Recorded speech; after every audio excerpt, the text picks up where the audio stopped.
ഭിന്നശേഷിക്കാരായ 48 പേർ അടങ്ങിയ മലയാളികളുടെ സംഘം ഉംറ നിർവഹിച്ച് മക്കയിൽ നിന്നും മടങ്ങി. മലപ്പുറത്തെ പാലിയേറ്റീവ് വാട്സ്ആപ്പ് കൂട്ടായ്മയാണ് ഇവരെ ഉംറയ്ക്കെത്തിച്ചത്.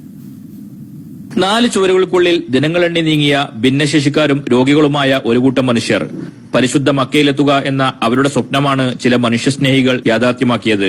മക്കയും മദീനയും സന്ദർശിച്ച് ഭിന്നശേഷിക്കാരുടെ അവസാന തീർത്ഥാടക സംഘം ഇന്ന് നാട്ടിലെത്തി.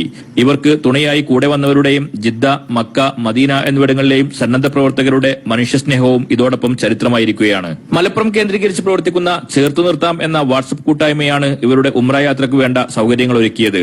മക്കയിലെയും മദീനയിലെയും സേവനത്തിനായി ജിദ്ദ പാലിയേറ്റീവ് കോർഡിനേഷൻ കമ്മിറ്റിയും മറ്റു സന്നദ്ധ സംഘടനാ പ്രവർത്തകരും ഒത്തൊരുമിച്ച് കൈകോർത്തപ്പോൾ അത് സഹജീവി സ്നേഹത്തിന്റെ മറ്റൊരു ഉദാത്ത മാതൃകയായി. ഭിന്നശേഷിക്കാരുടെ ഉന്നമനത്തിനായി മദീനയിൽ പ്രവർത്തിക്കുന്ന സൗദി സന്നദ്ധ സംഘടനയായ തൈബ അസോസിയേഷന്റെ പരിചരണം കൂടിയായപ്പോൾ തീർത്ഥാടകരുടെ മദീന സന്ദർശനം ഏറെ ഹൃദ്യമായി. 48 പേരടങ്ങുന്ന ഭിന്നശേഷി തീർത്ഥാടക സംഘത്തിലെത്തിയ പൂക്കോട്ടൂർ സ്വദേശി അബ്ദുൽ ജലീൽ മക്കയിൽ വെച്ച് മരിച്ചിരുന്നു. ബാക്കിയുള്ളവർ 2 സംഘമായാണ് നാടണഞ്ഞത്. ആദ്യ സംഘം തിങ്കളാഴ്ച വൈകുന്നേരത്തോടെയും രണ്ടാമത്തെ സംഘം ഇന്ന് രാവിലെയുമായി നാട്ടിലെത്തി. മക്കയിൽ നിന്നും സാബിത് സലീം, മദീനയിൽ നിന്നും നിസാർ കൊടിയത്തൂർ എന്നിവരോടൊപ്പം സാദിഖ് അലി തുവൂർ, മീഡിയ 1, ജിദ്ദ.